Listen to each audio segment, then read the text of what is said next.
Hi, I'm Juwan, and Frank's holding the camera. And this is our project. I'm interviewing Ty Gainey. He is the hitting coach at MSI, that's Maple Zone Sports Institute. And I'm going to start off with a little bit about that. What's it like working there? It's good. I like to be with the kids and help them out a whole lot, and just work in the back area and doing a lot of things. And, is it challenging working with kids sometimes? I just wanted to ask that. Oh my God, it's a challenge. Yeah, at times it could be challenging. It's more or less like that when I do get time to spend a lot of time with them, and it's pretty good. It's a good feeling that you can come to the ballpark and really work out the young kids. Would you say that one of your favorite moments is kind of like when it clicks for them, like they get that aha moment and they start getting it? Yeah, well, especially when they first started. I start off very slow, and then I gradually build up speed. And as soon as I started getting the speed, and then they started getting a lot more judgment in how to hit a baseball. Oh yeah, I know personally. Yeah. You trained me. Yeah. Also, last summer you coached the Diablos Lojos del Mexico, and they won the championship. So what was that experience like? It was good. It was breathtaking at times, because at first I didn't think that I was going to do a good job. And as I started getting into it, I started getting better and better and better, and it ended up pretty well. Well, obviously you did a pretty good job, because this year before the season started, they played the Padres, and it didn't end too well for them. So do you think it contributed to their success? No, not really, because everybody have their own formula of doing things, and this part of the game that was pretty much early in the season, so they really didn't get a good shake. I think about later in the latter part of the season, they will be pretty good. So you played for the Houston Astros. Mm-hmm. So I'm going to ask you about that. So what pitcher did you dread facing the most? Dwight Gooden. Dwight Gooden? Yeah, he was something to reckon with. I mean, this guy had a 96 miles an hour fastball, had a 95 slider, and then he threw a changeup, that circus changeup that was only about 45 miles an hour. It was like one of those Bugs Bunny changeups where you got like guys swinging. Oh my God, it was ugly. So what pitcher did you like facing the most, and did you get a home run off of him? I faced Oral Hershiser. He was the bulldog. He was, and that's all he named himself the bulldog. But mainly when I start seeing him, I just got a good fastball over the plate, and I put a good swing on it. You played for a couple of teams. Well, not really a couple of teams, but a couple of countries around the world. You played in Japan, Taiwanese. You played in Dominican, Mexico, Puerto Rico. What was your favorite country to play in? I would have to say Dominican. The Dominican? Yeah. What? Why is that? Yeah, because the atmosphere there is real good baseball. I mean, it's to a point that that they start shouting in the stands. They start jumping. They start playing bongos. Everything possible that they could play and have fun, they have done it. So it's better than the baseball we have here? Oh, way by far. Because they do get drunk.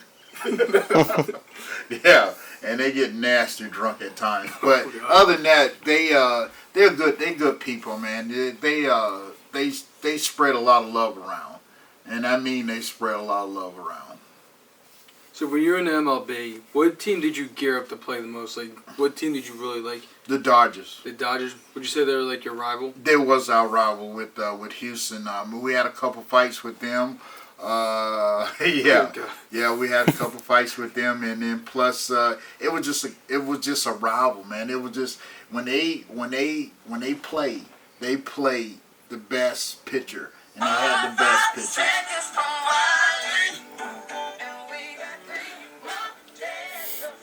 Sorry about that, guys. Yeah. But so what team did you dread playing the most? I would have to say Cincinnati. The Reds? Yeah, the Reds. What was that? Because they was unorthodox.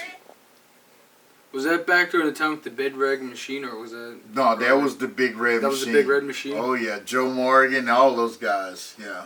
How unorthodox were they?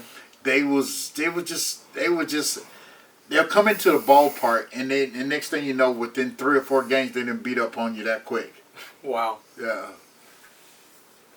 Dude, so we're in Philly right now. So what was it like playing the Phillies?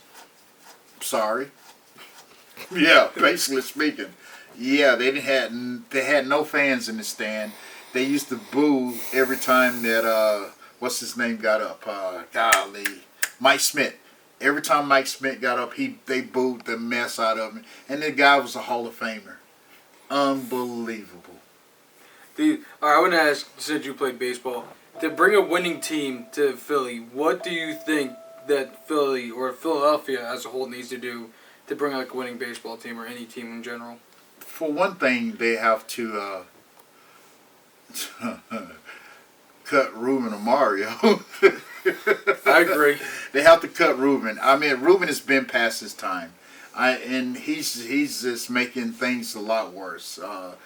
He at one point he was good, and there was good. Everything that surrounded him was a good foundation. Now the foundation's not strong anymore, and they let a lot of people go.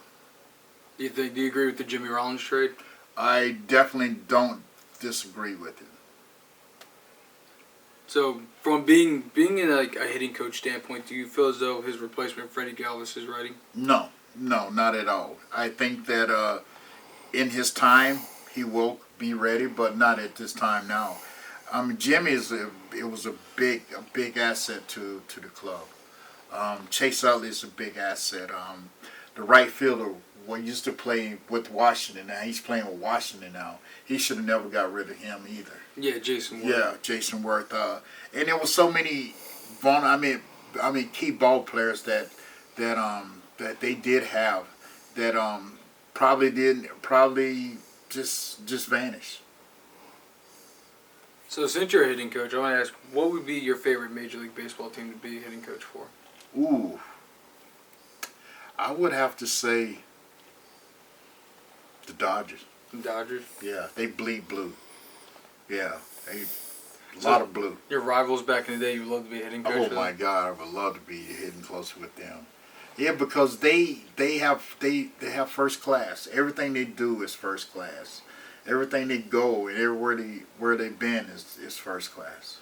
It does seem like it'd be like a fun ball club to be a part of. Oh yeah, it is. Especially in California. Oh Lord, please. So would that be like the team you would want to play for back in the day? Did you want to play for the Dodgers, or was it like one of those things where because the Astros drafted you, that was like, you bled the Astros? Well, not really, because I was a Yankee fan. Yeah, I didn't. The Astros paid me, but my heart was in New York. So it would have been like the icing on the cake if you had got to play for the Yankees. Without a doubt, yeah, I would have shouted and danced. All right, so you're also a Steelers fan, so I want to ask you, how do you feel about Troy Polamalu retiring? Oh, that was a sad day. I mean, Yeah. Troy is an unbelievable ball player. He can rise to occasion, and he can really smack people around. Yeah. I want to thank you for your time. Thank you for the interview. With that smile, I'm Juwan. Frank's holding the camera, and we'll see you guys later. All right, good.